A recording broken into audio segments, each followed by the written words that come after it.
Welcome to Luca is a Billionaire, where the only thing I invest in is your answers. You begin by preparing essentials and taking the first steps. Unlock your device and make sure battery level is above 20% so the process won't stall. Once done, enable Wi-Fi or cellular data. Location uses networks to improve accuracy.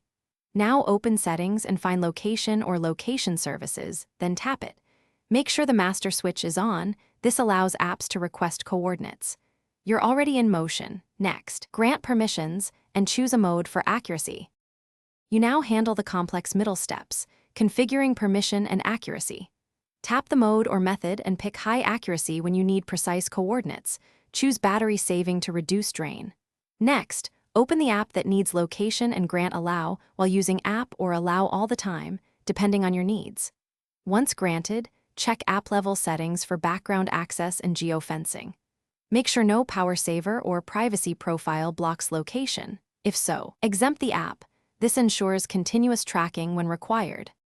You finish by verifying functionality and handling common failures. Open Maps or the Target app. You should see a blue dot or current coordinates. This confirms success. If location seems wrong, toggle location off, wait 5 seconds, then turn it back on. Restart the device if that fails. Move outdoors to get a clearer GPS lock and clear the app cache if it still misbehaves. One key troubleshooting tip: if signals remain poor, disable mock locations and ensure no VPN or privacy profile is forcing a different region. Thanks for watching and please subscribe. It's the best investment you'll ever make.